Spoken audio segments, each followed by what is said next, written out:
Good evening, everybody. I'm Isla Berman, the Director of Architecture for our visitors this evening. Tonight's event is a special event. We are hosting the Royal Institute of British Architects chapter here in San Francisco for a special lecture for them. And I'm going to just, I should first say actually that being a member of the Royal Architectural Institute of Canada myself, I had said to Chad earlier that Canadians are supposed to be the link between the AIA, let's say, and the RIBA, so I'm happy to host this evening. Chad Overway is going to be introducing our lecturer this evening. He is the chairperson of the RIBA chapter in San Francisco. So please welcome Chad this evening.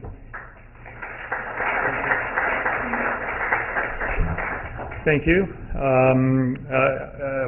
Introductions have been done, so I'll just tell you a little bit about the chapter. We established it in late 2009, and our present membership is about 40 local architects in the Bay Area.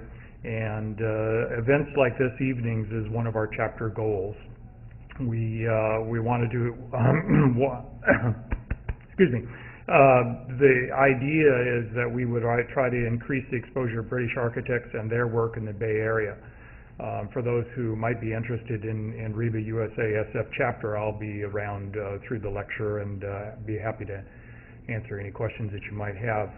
This evening, Mark has been kind enough to share some of his most recent projects with us. A brief history on Mark is he was born in London, England. His undergraduate education was at Cambridge University in the early 80s. And his postgraduate studies were at Princeton University, where he received a Master's of Architecture. In 1987, Mark opened his practice in New York and now has offices in San Francisco and London. Mark's work is growing considerably and has received worldwide media attention. His work is widely published and has numerous awards, including a Gold Order of Merit presented to him from the Republic of Poland. Mark, welcome, and thank you for doing this.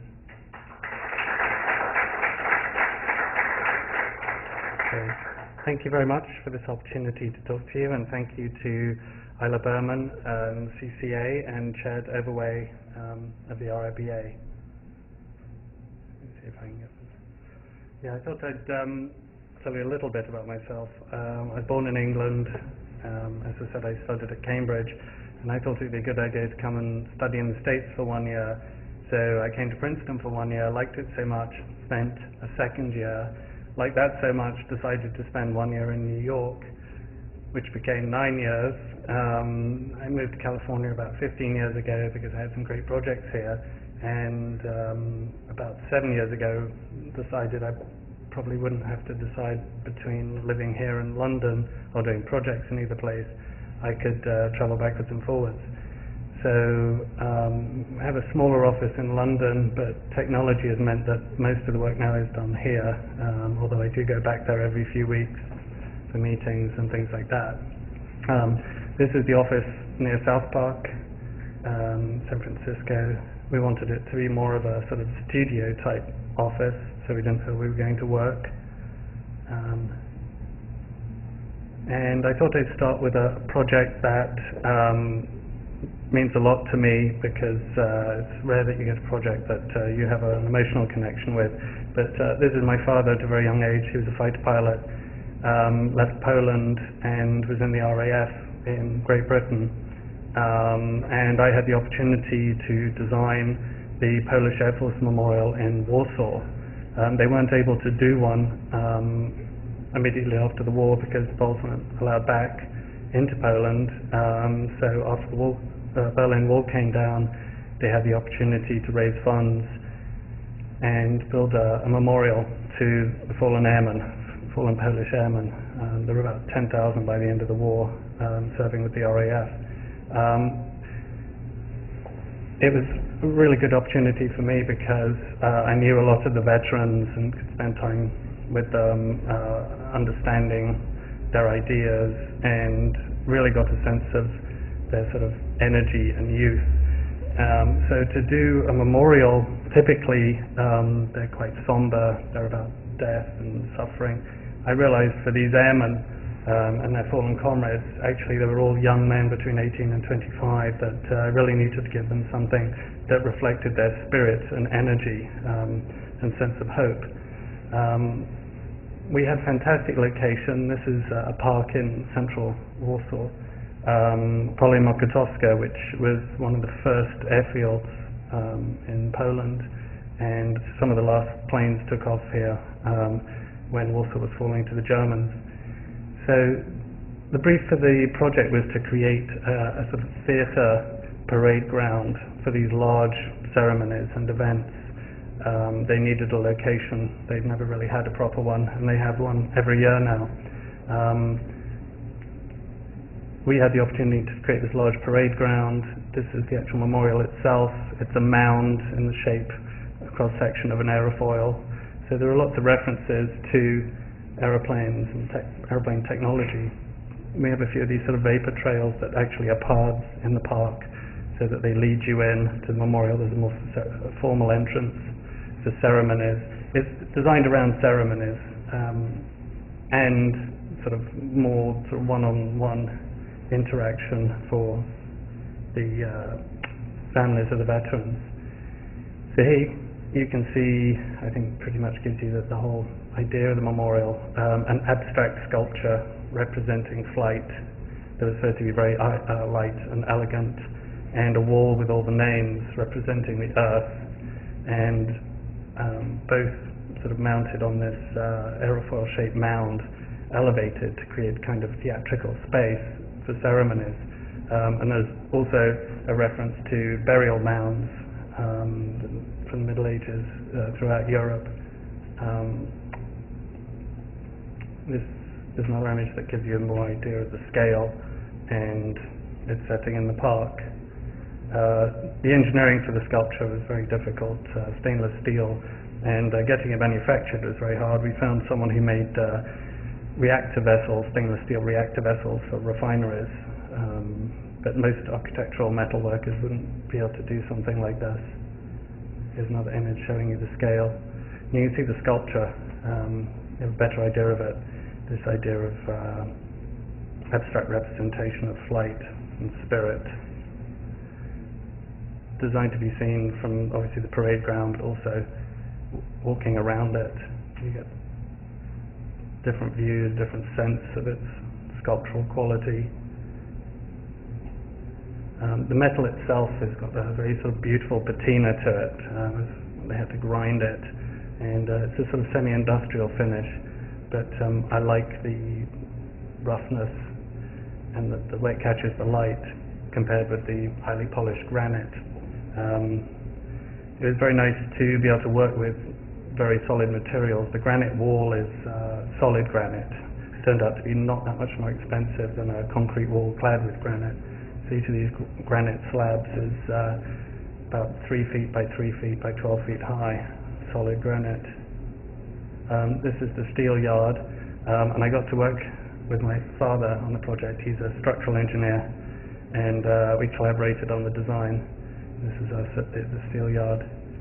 I put this shot in because I think it gives you an idea of how the memorial is used for public ceremonies. On the left are the media, on the right are the honor guard from the three services, and I took the picture from where I was sitting, so the audience is on either side. It's quite a sort of big media event, laying of wreaths, military parade. But I also realized, well, I didn't realize till after it was built, just how much it meant to people living there, having their relatives' names on the walls. It seems like a very primal thing that is very important to people to be memorialized, and it's very moving to see people coming up, touching it, leaving candles, and they haven't been able to do this since the war, so very important to them. And it was memorialized in a book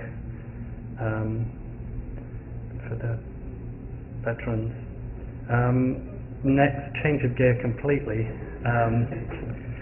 About a third of our work is commercial retail, and that's actually a lot of fun. I thought I'd give you a brief overview of our project so you can get an idea of the firm. and then go through the projects that are currently in construction or about to go into construction. This is one of the projects we've done in retail. This is for Virgin. It was their first freestanding store that was designed for them or with them. That was a lot of fun. I got to meet Richard Branson, who's quite a character. And we had to, this is actually quite a hard project because, if I go to the next slide, the site was only about 50 feet wide, and we had to give them a lot of visibility to persuade them to move to, this is actually in Sacramento, and they currently were in New York, San Francisco, Tokyo, London. So to go to Sacramento they needed quite an incentive. Part of it was a huge billboard of a building, and so one of the ways we got around the narrow site was to cantilever a portion of the second floor over the neighboring building. The actual space itself is only stops here.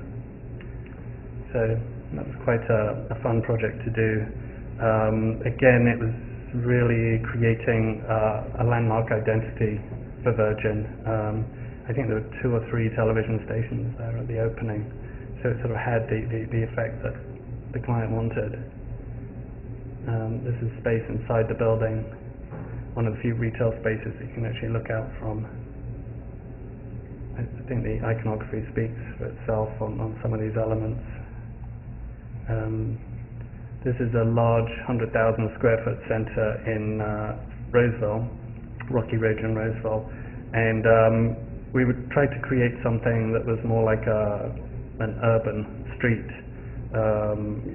Building 100,000 square feet of new shop space around parking is quite a challenge.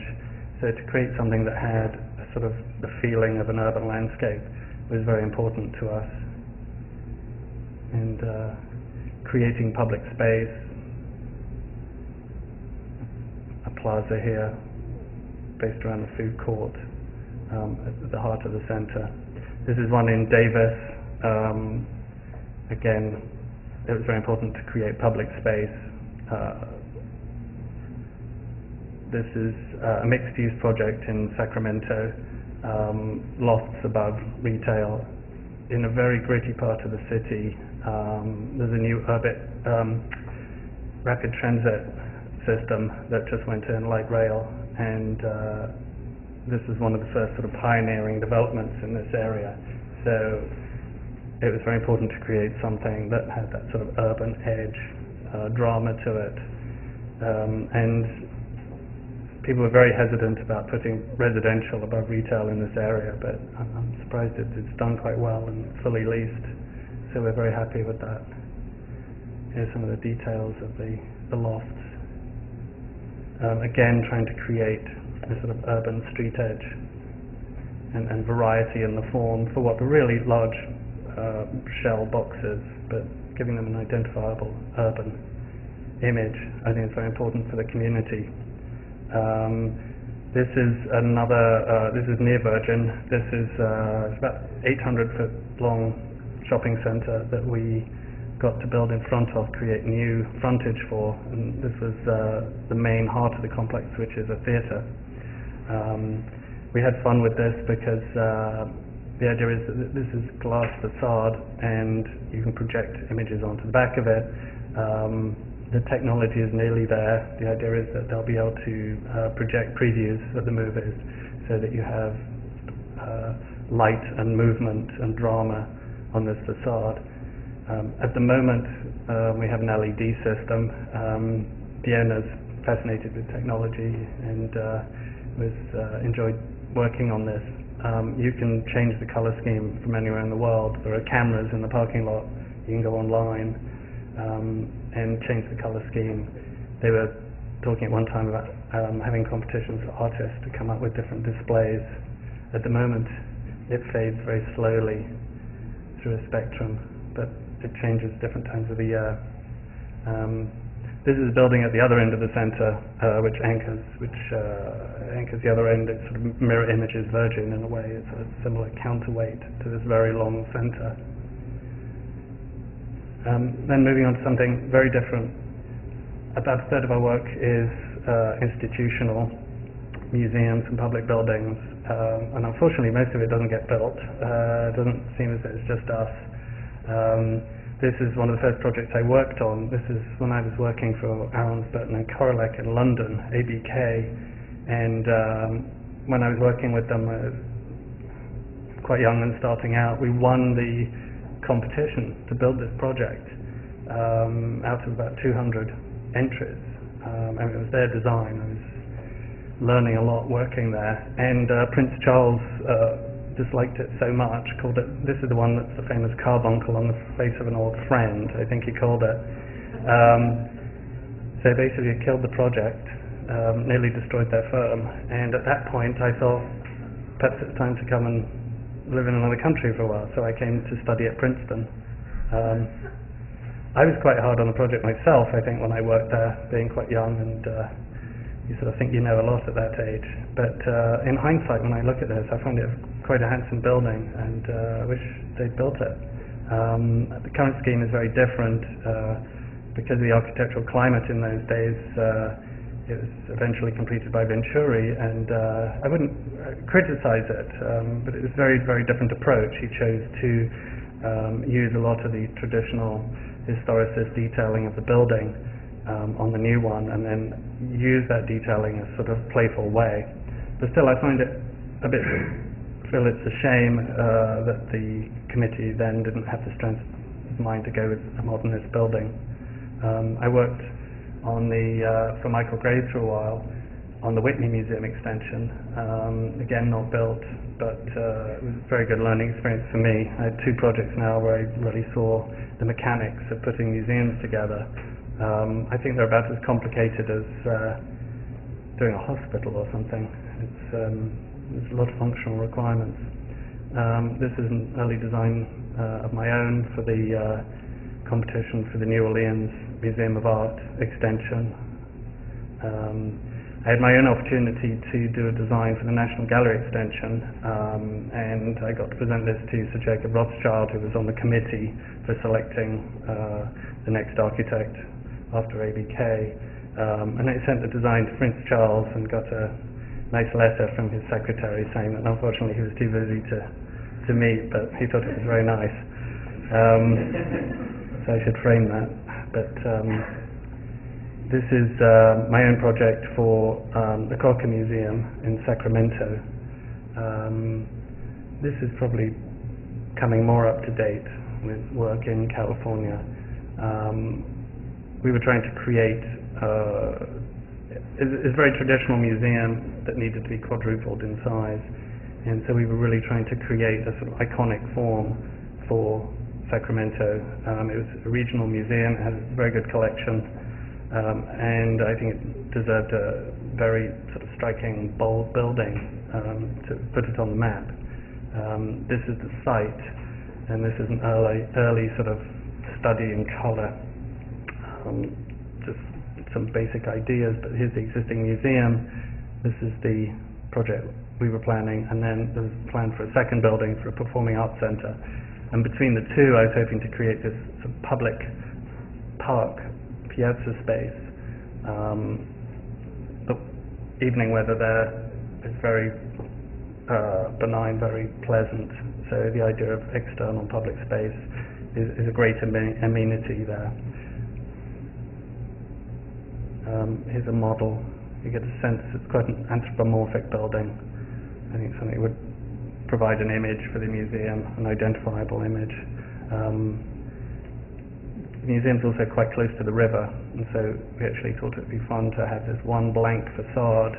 There's a freeway there and then the river, and we thought, one, the facade had to be blank because of the freeway, but two, there's so much functionally going on certain sides of the museum, loading docks, storage areas, and you can't always articulate every side of the building. So this, we thought it would be fun to come up with a playful form with otherwise blank walls. Here's a quick watercolor of it. Having done the memorial in Warsaw, we were invited to do a limited competition for Museum of Aviation in Krakow. It's I didn't know before, but it's a big center for aviation in Europe. It probably has the largest collection of early planes in the world, lots of First World War planes, and then it represents history by going right through and having a huge collection of MiGs from the Soviet days. Quite impressive, although they're all sitting in fields and rotting away, or they were at the time. So the idea was to create a new museum within the airfield. The airfield's used for major air shows every year. It's a big event, but they had no central building that sort of gave them an entrance or any kind of identity. Plus they needed space to exhibit the aircraft, and parallel with that and equal in size, they're very well known for restoration and education in the field of aviation. So this is a sketch of the project, a couple of sketches. The idea was to represent these two main functions with two overlapping wings, obviously giving the building a very figurative form, being representative of and identifiable from the air and the ground, but also representing the two functions, the idea of this sort of educational pod which is sheltered underneath the larger wing. You'll see in some of the other sketches, and the interdependence of the two, but the dependence of the two as well. Here's a section. Gave us the opportunity to create very high space to hang the aircraft. It's a kind of aircraft hangar type construction with hanging points so the planes could be suspended as if in flight. And then these are the sort of educational research facilities, library, lecture halls. The vertical circulation we kept out on the outside of this pod, and you'll see in some of the images I've got, it's open, it's steel, it's a bit like a industrial factory type construction with gangways and catwalks, so that you can actually walk up amongst the planes, or catwalks that go out over the planes, so that you can actually see them as if in flight.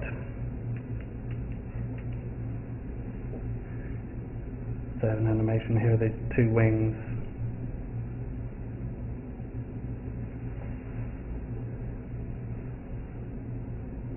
But obviously we wanted something very sculptural that would really speak to anyone driving past.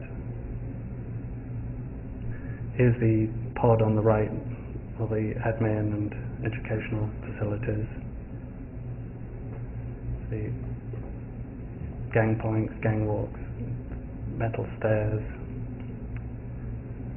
elevator takes you up amongst the planes.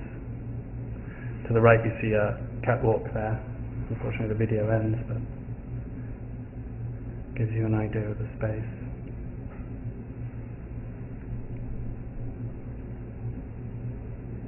And I think just being able to move amongst the planes three-dimensionally is very important. The current museum, they're all sitting on the ground, and they look a little clumsy. There's a sort of elegance and beauty to them once they're suspended. There's the catwalk above.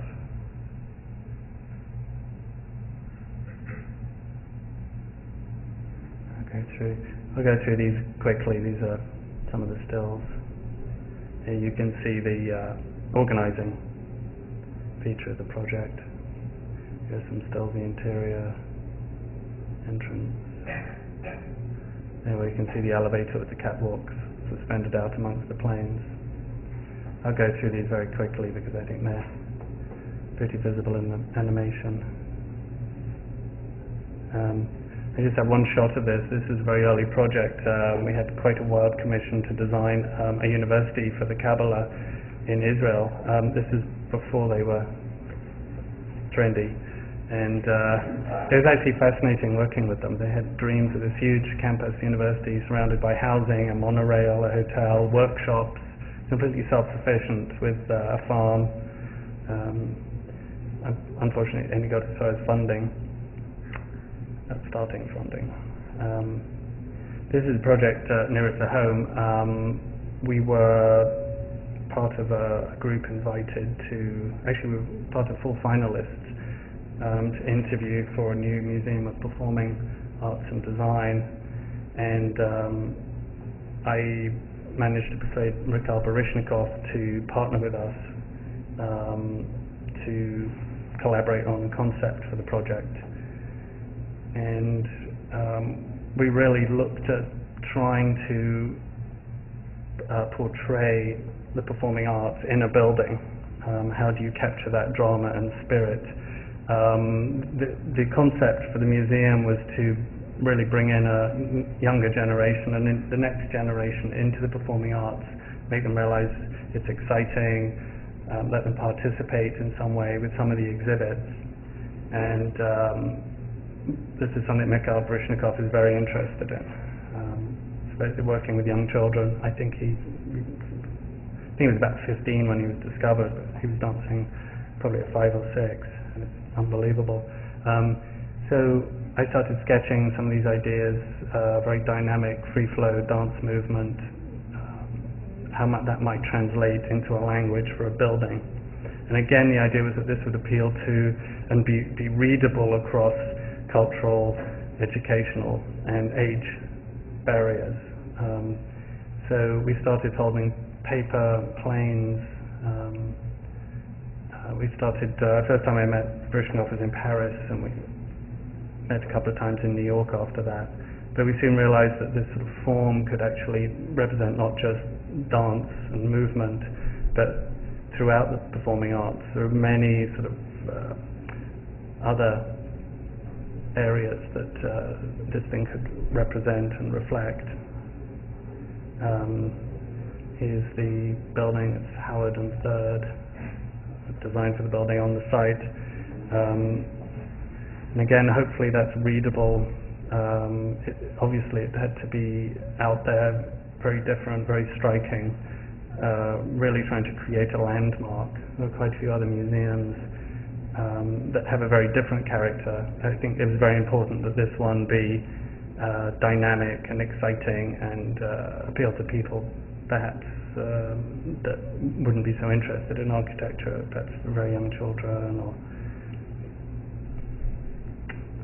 we had some ideas that the night visibility of it was very important and always considered in the design. We thought about projecting images and using different kinds of lighting, some of the LED lighting that we've used on other buildings. Here's the model from different angles. But it was very important that it look exciting from all sides, with this sort of wild, abstract form. It's quite a busy location architecturally, with parking lots and various other buildings. So to have something that's quite dramatic itself, really just by changing the form so that it contrasts against the neighbours, made it stand out, and I think that was very important for us. I'll move on to some of our more commercial projects. We were in a limited competition which we won for a United Nations building in Beijing. This was a number of years ago. I was partnered with MCA International, a firm now based in China, and this was for the first United Nations building in Beijing. It was for the UN Forestry Commission, and they were very concerned that it be very green. They were looking at renewable resources themselves, such as bamboo and rattan, and so we had to were very interested in doing a building that was pretty green for the time. Very narrow footplate for the floors, so that all the spaces are naturally lit. One of the first buildings there to have operable windows, so that you could also get cross ventilation, natural ventilation, but also to create a sort of striking building for them. This is going to be their first, and it was being paid for by the Chinese government. In fact, when more people in the government found out it was for the UN, the program was changed, the budget was increased. Never had that happen before, and they decided they wanted a lot more stone. So it's strange working there, but very interesting. fantastic place to visit. You'll probably be able to see some of the operable windows, some of these shots. Anyway, I was quite surprised to see that on a glass scan. It just looks incongruous, but worked very well. After that, we were invited to do another competition for a city hall in Bao'an, which is near Shenzhen, near Hong Kong, and this was a fun project. The idea of government was being more open and visible was relatively new, and also the idea of creating new symbols for government rather than the old ones was very important to them. This was in the free trade zone, so it was sort of a new world then. So the idea of being able to see into the chamber, to see the debates, glass, transparency, accountability, they're all new ideas that I think they found very appealing, and creating some idea of a new symbol for the region. This is a high-rise building. I had a client in Sacramento and had a very large site, so I partnered with Gensler in San Francisco to come up with these ideas. I'll go through these very quickly, but there were two options for the site. This is a much smaller project, but closer to home. This is a clay and sandstone, 450 sandstone. But it was a very interesting project for us because the existing building was quite a quiet, unassuming 70s building that people weren't that fond of. 40% leased, but it had a large plaza in front of it that wasn't very usable. It was full of wheelchair ramps and stairs and planters. It was very hard to get in and out. The retail spaces were dying because they were very awkward to reach. And so the owner had, he wanted to renovate the building. And through discussion we realized that it's probably worth spending the money on a new entrance pavilion, much smaller area than the 17 stories above it. And it was his idea to create some very sculptural glass piece that would be visible from a distance and really change the corner. And so this is what we came up with based on his proposal. But we lowered the entrance to street level, created sort of semi-public space by the use of a lot of glass.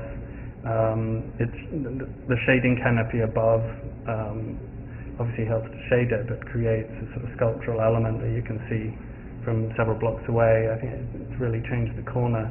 It's probably really changed the building to something quite identifiable. Here's some more images of it. It was fun to play with the glass and fastener system, and you see the shading above. The photographer really liked this one because he managed to get in a reflection of the Transamerica building, which I hadn't seen, but night view is obviously very important. Lighting, set off the street corner.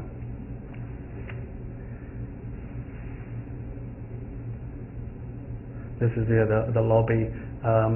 This is before the artwork went in.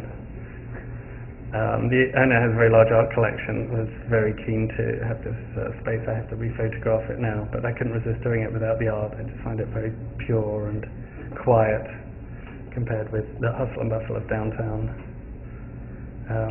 The other portion of our work, about a third of our work, is residential, and this is a project we got to do in Carmichael, which is basically Sacramento. It's on the river, but we had the opportunity to create a sort of man-made lake or large pond underneath the building. The owner wanted a pavilion, really a garden pavilion, to enjoy this new garden that they were building. And so it was very important to have this sort of feel and sense of inside-outside. So the idea was that the walls melt away, you're suspended between this cantilevered floor and this massive cantilevered roof. I think it's about a 30-foot cantilever.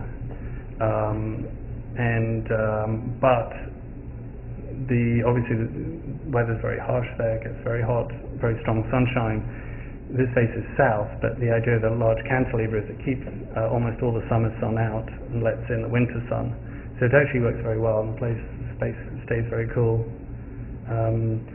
We added some fun features like the open oculus to lighten the form, make it a little more sculptural, and makes it a bit more playful. There's a patch of sunlight that moves across the floor surprisingly quickly. I've never watched a sundial, but it's amazing how quickly the lighting patterns in the room change throughout the day, reflected from the water and then onto the ceiling.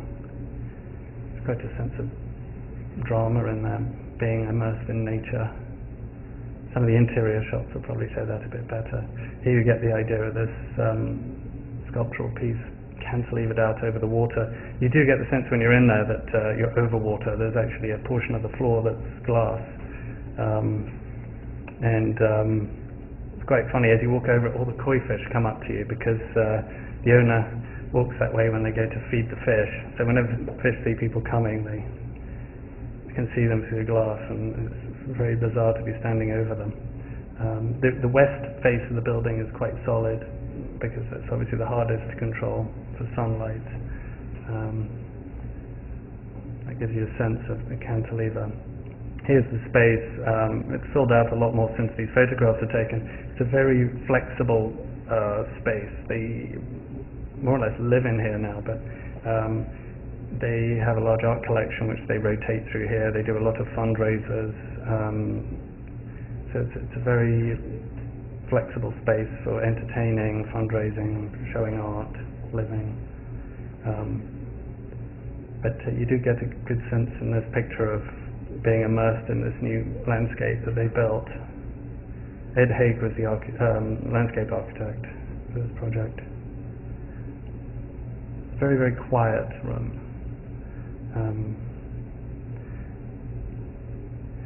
This actually is a fun element. It was important to screen part of the house so that when you're in this room you're basically looking towards the river views and the pond. The whole plan actually curves and widens as it goes out to give you those views. But to restrict your view back towards the house, we developed this sort of louver system, which is clear glass this way and then frosted glass on the other side of the louver, which actually makes a great backdrop for displaying some of the sculptural work. I'll show these very quickly. We're really surprised. We've been published a fair amount, but this one project just seems to keep getting published. That was in England, that's in Russia, San Francisco Magazine, Hungary, Germany, China, Asia, Germany, and a couple we haven't put on there. I suppose there's just a few images that capture people's imagination. It'd be nice to do that with some of our other projects. This is another house that's being built in Carmichael. This is an early sketch showing some of the ideas. The house sits on the river opposite the state park, so it has fantastic views, but quite a busy road and fairly close to the road. So the idea was to create a sort of blank face to the house, very private face. Garage is here with an entrance court, not a complete court, semicircular, but it either brings you in by car or brings you in walking, and then you pass through this very solid wall into a little enclosed courtyard which is almost entirely koi pond with planting, and you hear the sound of running water, and you cross over a bridge into the house. So there is this sort of process of arrival and sequence through the house from public to private, and this is the private space of the house. This is the garage and some guest rooms, but this is the living room and the bedroom and the main living room, and with views out. And I said the two organizational features are very important to this house. The very long wall for the artwork that helps you orient yourself within the space, which is nearly 100 feet long, I think, and then gives you the views of the river. I'll walk you through this in a little more detail. Here's the plan. You can see the river and trees. Here's the courtyard and this wall. I'll go straight on to the pictures because I think that gives you a better sense. This is the entrance. This is a view from the street. You walk along this curved wall. This is looking back towards the street, and there are a few windows that give you a sort of preview of this sort of bridge entry to the house. This is looking back towards the entrance from that bridge, and here you can see the entry bridge and the main entrance to the house, and this corridor, or this curved wall I should say, that goes right through the house. So no matter what room you're in, you can always reorient yourself to the house because of the curved wall. All the rooms are open, or can be opened, so you can see from one end of the house to the other, but there are sliding doors to close off certain areas, like the bedroom, if you want to. But they live there alone, so it's left open most of the time. And you can see that the space, this is the main living room, and views of the state park across the river. It's a very quiet space, very tranquil. So they're nature lovers. The husband has lots of telescopes and binoculars, is a big bird watcher, so it's a perfect location for him. And I just love this location on the river with the state park. I mean, it's just so tranquil and beautiful. And the house again facing south with the large overhang allows large areas of glass. Another view of the house in its context, or really sculpture and a landscape, I think. So we feel of it. This is a project that's nearly finished. This is the site, and absolutely fantastic site at Lake Tahoe. I think it's about 260 steps down to the lake with 180-degree views. Incredibly difficult to build on, 45-degree slopes. Entrance at street level, and then the whole house beneath you. So the concept for the house was really about how to take advantage, obviously, of the views, but also to make a form for the house visible from the street. Very little of it's visible from the street, but the rooftop at the house. This is the entrance garage, stair tower connecting 5 levels, and then the living space. And the idea was to create these fanning roofs and forms below that fan out with views of the lake, and yet break up the large form of the house, but give you a facade to the street that's these curved, undulating roofs that fan out and overlap. You'll see that in a second. This is another sketch. Here's the view from the road, and I think this animation probably gives you the best idea of the house. Very rugged forms. One of the requirements was that the house be very fragmented to prevent reflections back to Lake Tahoe. So lots of the windows are angled forward, and lots of deep overhangs. Dark materials again, so that the house, there's a lot of rock outcrops, and the house disappears. So most of the, even in the snow, there's a lot of rock around. We haven't shown the trees on this.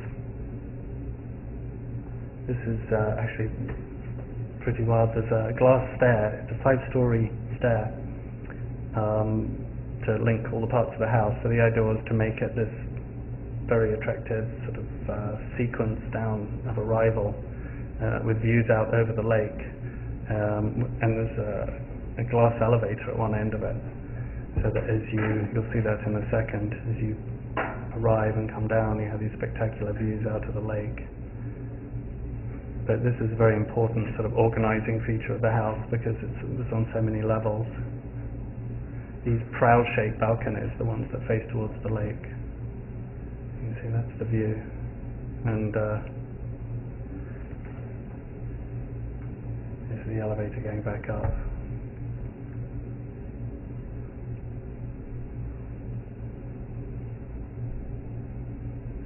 Get to the next.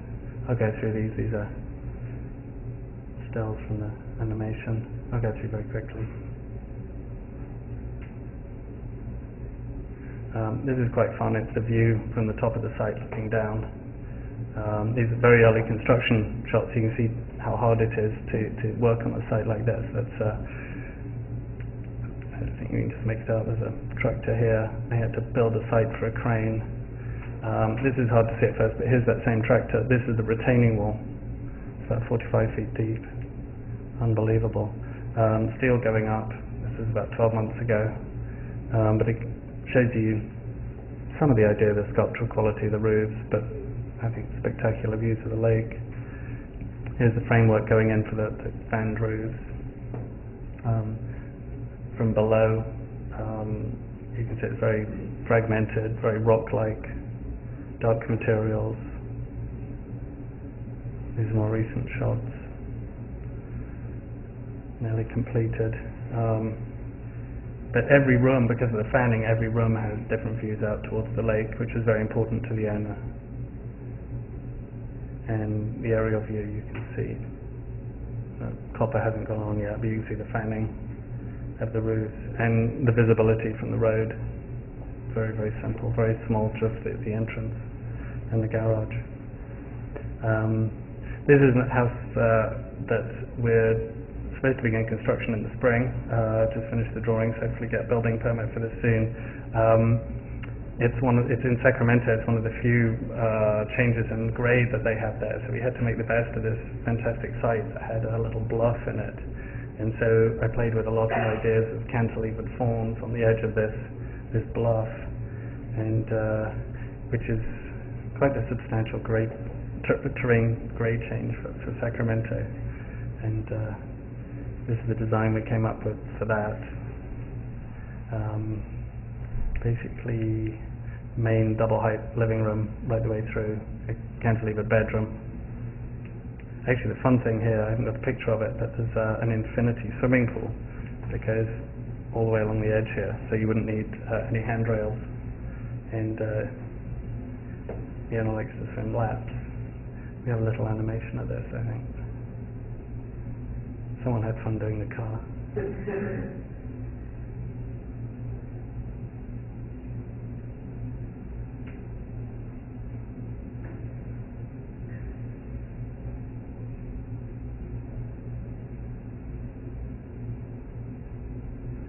Okay, so here some stills. Very quickly, this is a house in Woodside. I enjoyed doing this. It's a very small house. Should begin construction shortly. We're just getting building permit. And but it was just fun to work on a very simple, small house with just one or two moves in it. Very clean, just wood and plaster. This is a project that I've been working on for a long time in London. It's next to, this is Mountford House, which is a Grade 2 listed building, a historical landmark, which made everything very complicated. And this is Barnsbury Square, big garden square in Islington in London. Our site is through block, so it's quite a big site. One of the hard things about the site is it's large, and you have to really maximize density in London, but how do you bring in light and air? How do you make it livable? They're lofts. They're going to be sold as empty shells. People will come in and build their own interiors. So we created this sort of garden court in the center, basically filled the site entirely with building, but just cut out this one area to provide light and air and attractive views of this green garden. The other thing that we did that I think was fairly novel for a building like this is took an old idea, which is the sunken garden level.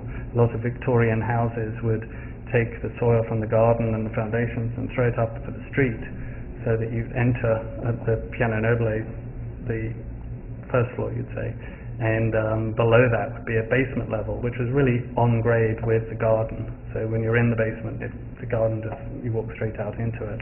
By doing that, we were able to increase in here, provide another level of residential.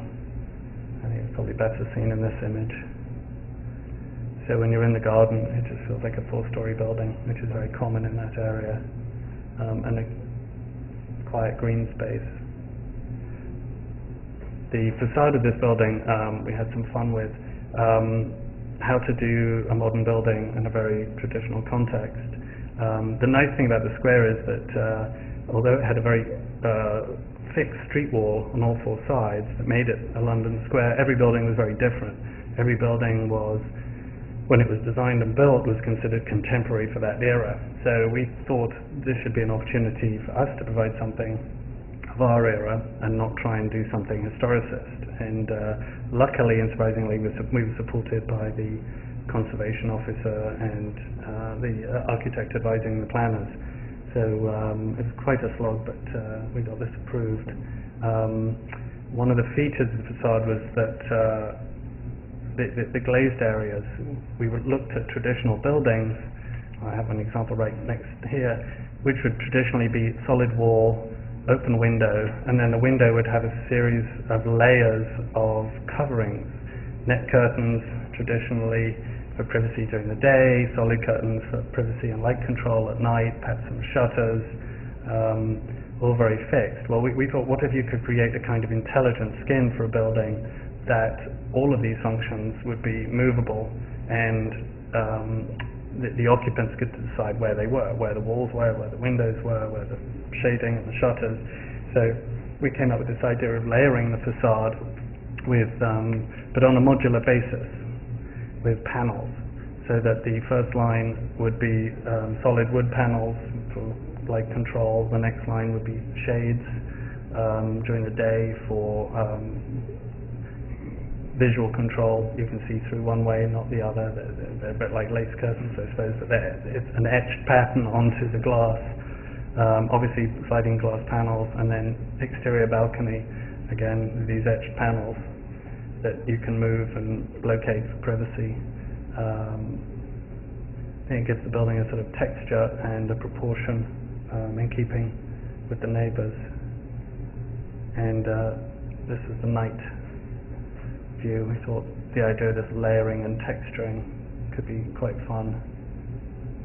Constantly changing sort of abstract canvas representing really what's going on inside the building.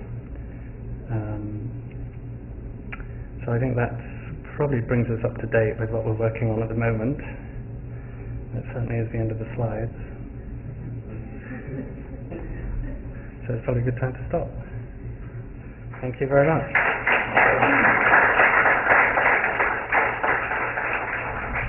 Thank you. How are some of these buildings in Carmichael, California, how are they treated by the local agencies going through? Initially it was very hard. I mean, I was a foreigner in two ways. One coming from New York, and second being English and with a strange Polish name. So it was a little hard. Nothing like that had been built before, really. But surprisingly, I think they realized, especially for the commercial projects, just how earnest we were to do something of quality, and that the owner, the developer, was really concerned to do something interesting. And so I think the first project, they probably did it on trust. I mean, they really tried to persuade us to do traditional sort of Victorian architecture. So, I mean, some of the planners said, well, but you have such nice clock towers in England, can't you do a nice old clock tower? I mean, literally. And so I think there was a level of trust, and after the first project, I think they were quite pleased with it. And so actually some of the planning departments used those projects as examples in their book, design guideline book, which was really surprising considering all the pressure and resistance we got at the beginning. But I think just the fact we were trying to do something of quality, that we really cared about it, made a big difference. Are you using your excellent graphics that you're showing? Is that what you're using to go through? A little bit. I actually find people respond more to the sketches, because that's more how we think. The graphics come later, when we're sort of quite a long way down the road. And the graphics, you almost need to know how wide the window mullions are before you can move on. Whereas with sketches, you can really, with a piece of charcoal, you can, as a joke, you can redesign Paris in an hour, right, with a piece of charcoal. But if you want to do it as a three-dimensional rendering, it's going to take you the rest of your life. So, yeah, I think hand sketches people still find are more understandable. And models. We use a lot of models, which I don't have here. We do a lot of rough sketch models in cardboard and paper, and I think people respond very well. They understand those much more than computer graphics, which are really two-dimensional.